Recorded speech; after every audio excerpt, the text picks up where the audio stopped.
Oh my goodness. Hi, welcome back. This isn't FNAF. It's close enough. I'll explain it later. Either way, how's your guys' summer been going? At the time of recording this, it is currently the end of June, so um, that's basically like the beginning of the halfway point of summer, which means that hopefully you guys have done some interesting things already. I know my friends have. I'm not going on vacation this year, so I plan to just stay home and record more of these.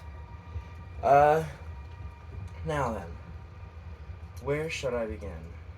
Should I begin with this or video? Yeah, video games. You know what? You care if I just go straight into it? I'm assuming you don't. That's what you came here for.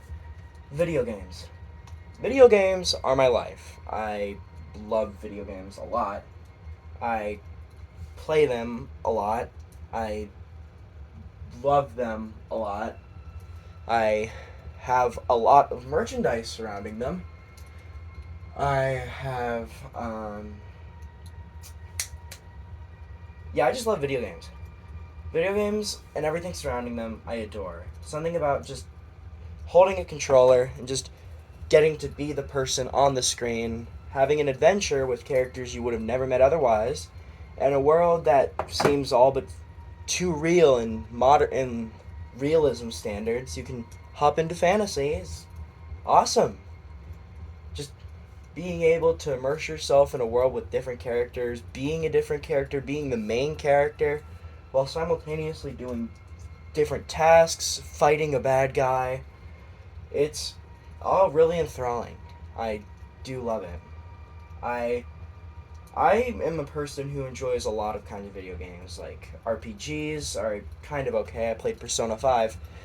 Um the retro classics, I love arcade type games. I love them. I have a little arcade machine in my room. It's a little weird, but it has all the classics on it. Pac-Man, Galaga, Dig Dug, uh, Mappy and Pac-Mania are lesser known, but they're still classics. I fell in love with those when my sister was a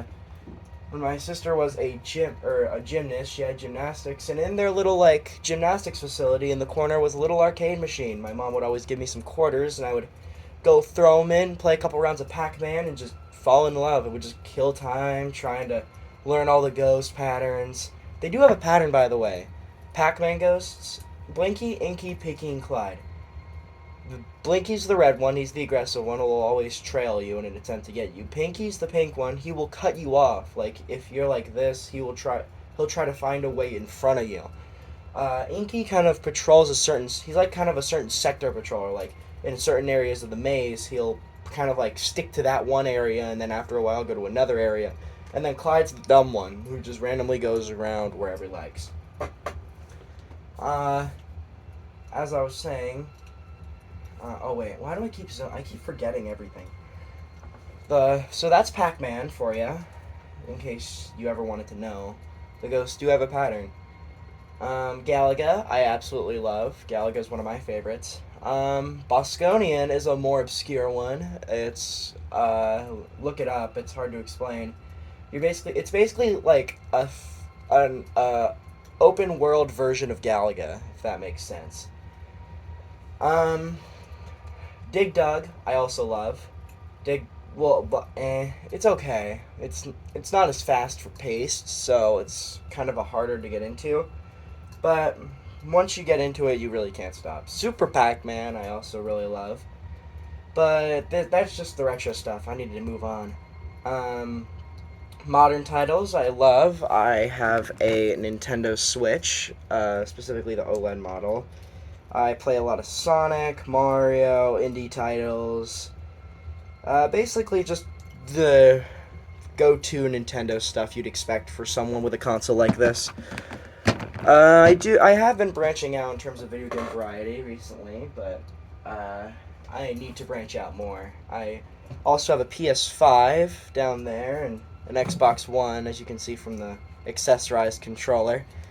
I need to get the new one, the Xbox Series X, but they're really expensive and I can't afford one yet, so I'm probably just gonna either wait till Christmas or get a job and save up.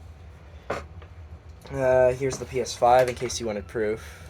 Yeah, you can't show the console, but actually I can probably show the console if you can. It's very tucked in there. It's the white, yeah, that. See? I have one. I got it in launch year actually when it was stupid hard to find because my cousin had like a bunch of website bots like all the scalpers have. So we asked him to use them, and he did, and he managed to get one for us. So we popped off when that happened. Uh,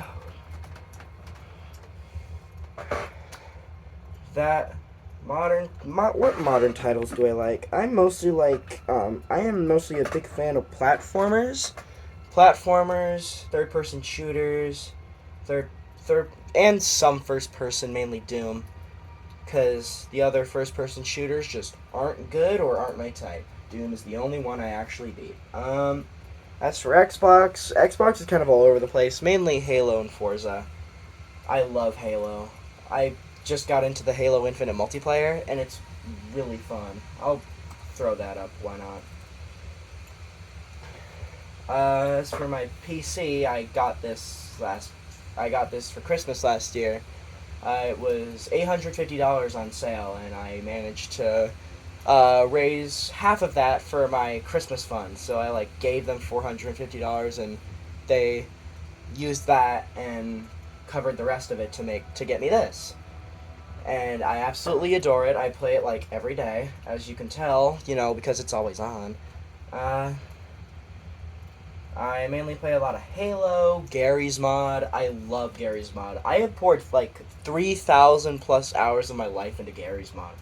Gary's Mod is such a good game, and I can't really explain why. You have to have an imagination to like Gary's Mod, because Gary's Mod is a sandbox game. If you don't know what that means, it basically means you get complete creative control. Gary's Mod is we give you a bunch of random miscellaneous stuff. You want planes, you get planes. You want a bunch of random props like boulders and explosive barrels, you get that. You get all of this, but you don't.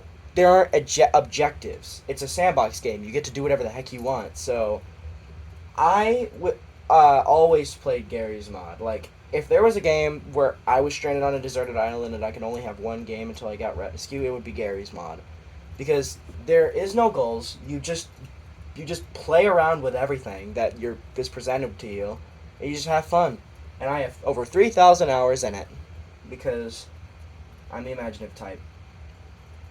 Is Halo gonna load? Oh my god, it's taking so long. What other video games can I praise? Oh god, I'm quitting out of Halo. It's taking too long to load. I'll just go to this. What other games do I play? Friday Night Funkin' I have been an absolute god at. I first played it when just around its peak popularity back in March of 2021. I played it then, fell in love with it. Fast forward a year of playing it a lot, and I have gotten extremely good at it. It's a rhythm game where you basically have to imagine Dance Dance Revolution, but you have a keyboard instead of stepping on the arrows. Got it? I'm also a big fan of horror. Five Nights at Freddy's. I don't know if you heard of it. There's just that one indie title. I fucking love FNAF, dude. You can tell though. What else? I still have yet to beat Security Breach. I really need to get onto that. Multiplayer games, co-op games, I love. I hate that split-screen gaming is becoming more of a fossil now, because having to only be able to play multiplayer online is so not fun. Because what if you have a friend over? What are you gonna play? Because and what if they don't have the game you have? Then you're just stuck with it, and you just kind of have to play by yourself, which it might be fun, but it gets boring after a while. What else do I have? Portal 2, that's a good game. Among Us, I love Among Us. I used to be very good at it. Not very good, but I was kind of the subtle detective type in Among Us, where you would like kind of take a back seat to the conversations, but you would take notes in your mind of everything that they said, so that way you would, when the time comes and someone says some BS, you would be the one to point it out. Um, Hello again. Uh, Bendy, I I don't know whether to go over Bendy now or save it for a future episode, because I think I'm doing good with this whole video game talk. I might save Bendy for a future episode. We'll see how this works out. Because Bendy, I know all about Bendy, and I could tell you all about Bendy. It could be like a FNAF situation where I could explain the whole lore of Bendy and the Ink Machine. Um, what else? Do I have any other games? I have Roblox, but I barely play it anymore. Um, Dying Light, Sea of Thieves. Sea of Thieves is really fun. I used to play it when everyone else used to, most of my classmates had it, and we would always play online, and we would do Tall Tales. Tall Tales are like the game's story mode. Um, and we would we would either get sunk by a ship bigger than us, or we would die, and then there's like the 1% chance we actually complete the tall tale. It was very funny. We also just raided a lot of islands. It was pretty fun. Microsoft Flight Simulator, Forza. We already talked about, well, not Microsoft Flight Simulator, but Forza and Halo. Are just kind of Xbox games, so there's not much to talk about with them. Valorant, I have, but I've only played once. Undertale, I started. I killed Ariel, or the lady who wants to take care of you. Regretted it. Erased my save file.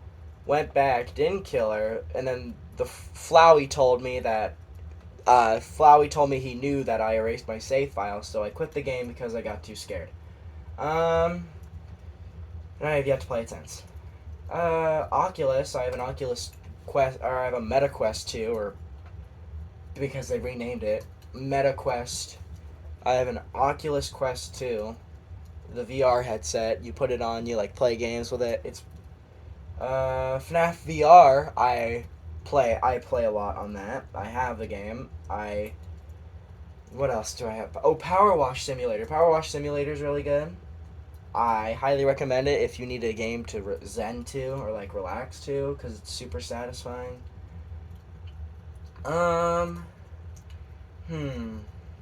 What else can I talk about? I have to delve into my games for this one.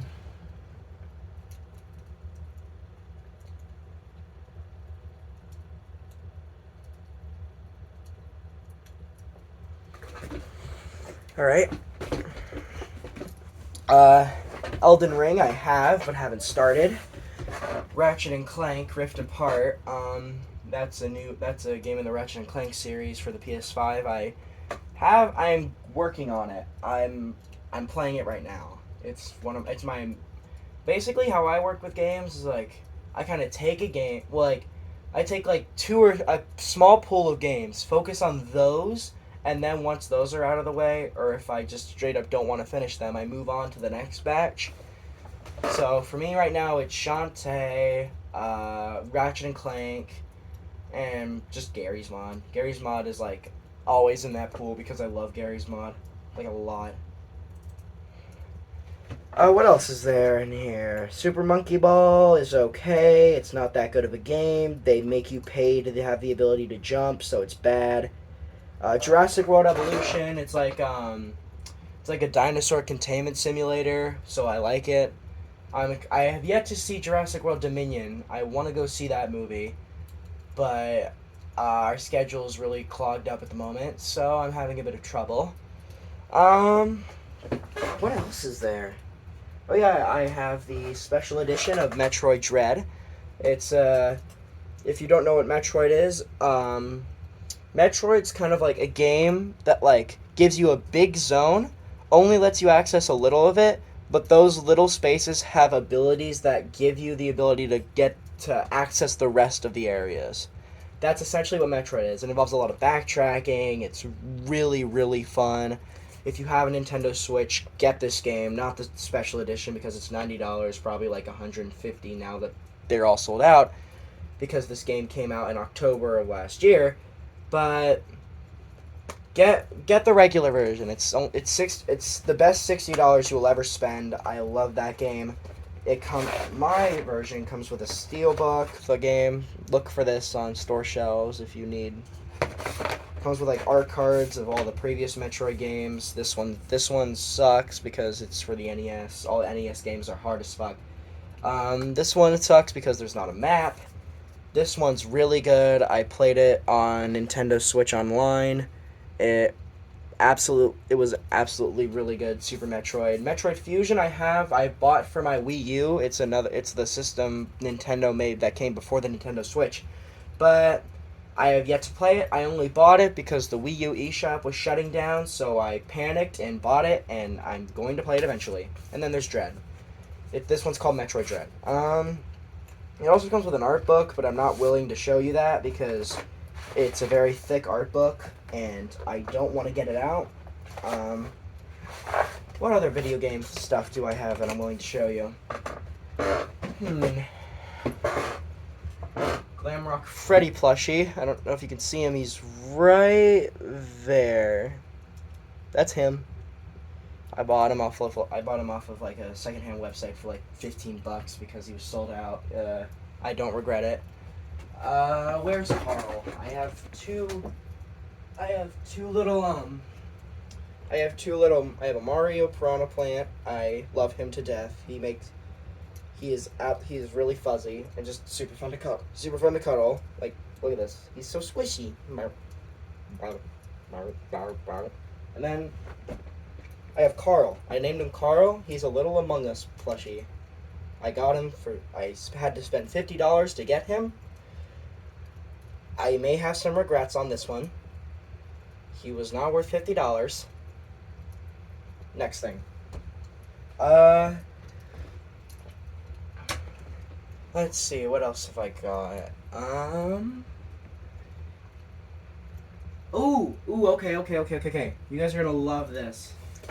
This one has a bit of story surrounding it. So I'm just gonna explain it to you as I go. This is my most prized possession. I hold it very dear, near, and close to my heart.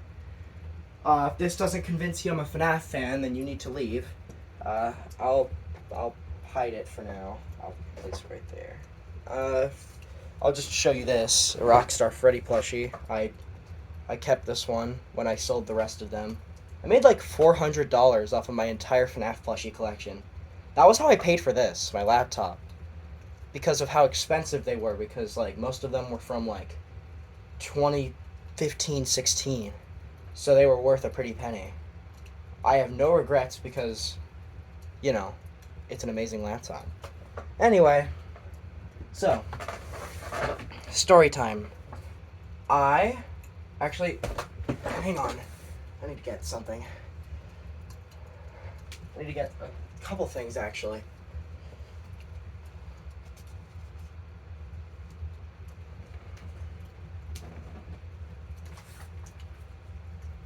Okay. Now it's story time. I was such a FNAF nerd back when I think it was 2018. So definitely after FNAF hype died down, but I was still a fan. I was still a diehard fan, and I still am. I very much love the series. Security Breach was okay. Anyway, I had sent a letter to Scott Cawthon himself because why the fuck not? Who sends a letter anymore? I figured, why not? I want to tell him how much I love his work, and I just wanted to say thank you. So I essentially wrote that stuff down on a piece of paper, tell him how much I appreciated all of his work he's done, and how nice of a person he was, and sent it in. And then fast forward maybe a month, 2, 3, I forget, it's hazy. I had a friend over. We were playing video games. I specifically Rocket League because everyone played Rocket League at least one point in their life. Um, and then my sister hollers down to me that a package came for me.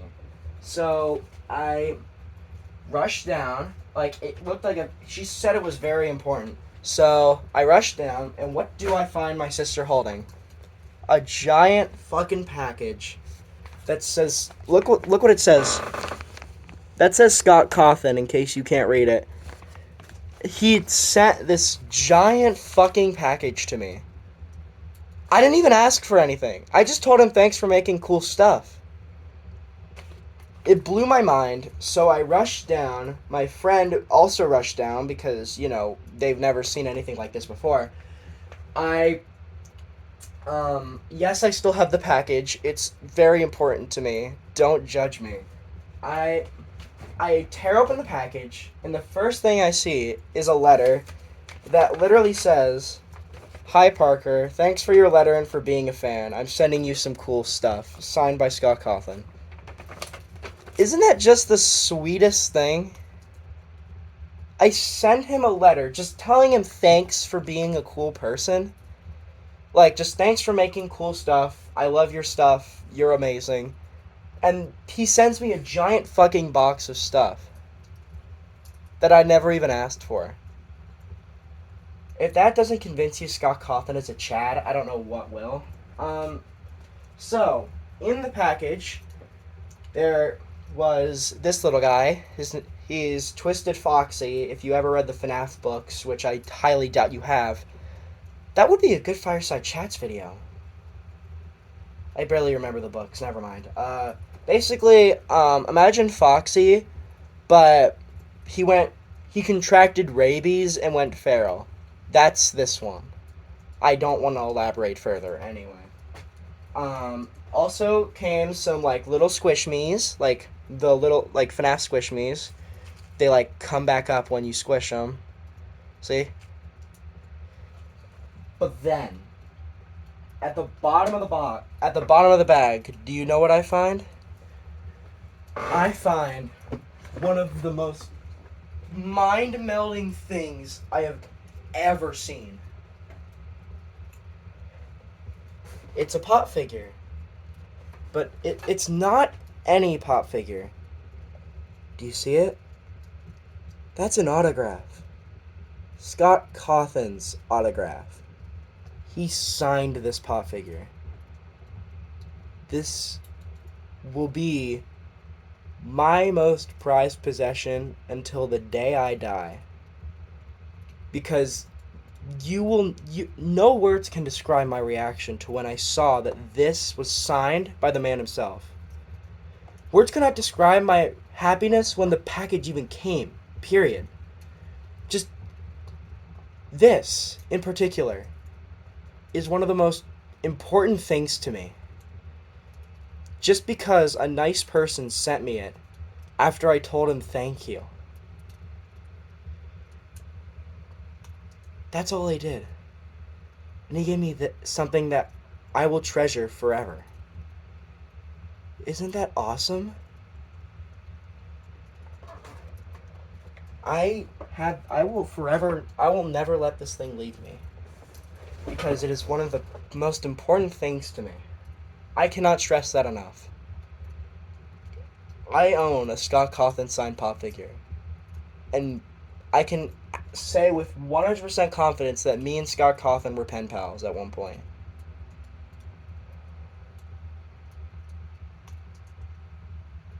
Just reliving it all, telling you this, it's coming back to me how cool that is to say. I knew the creator. I can say that. Do you have any idea how very few people can say that?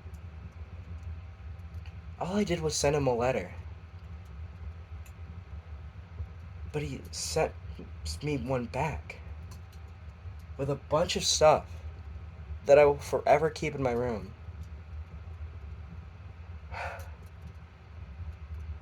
I'm sorry, it's just kind of sinking in again.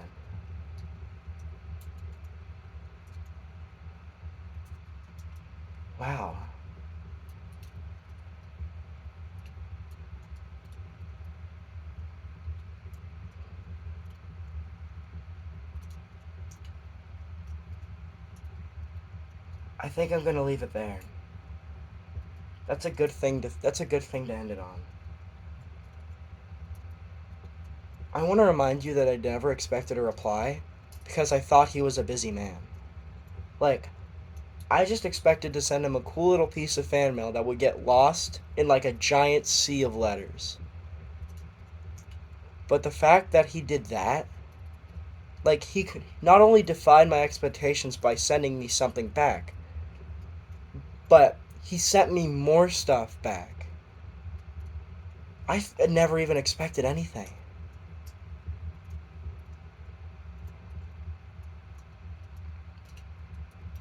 I'll see you guys next time. I hope that gives you an idea as to my relationship with video games. They are one of the most important things to me. I'll see you guys next time.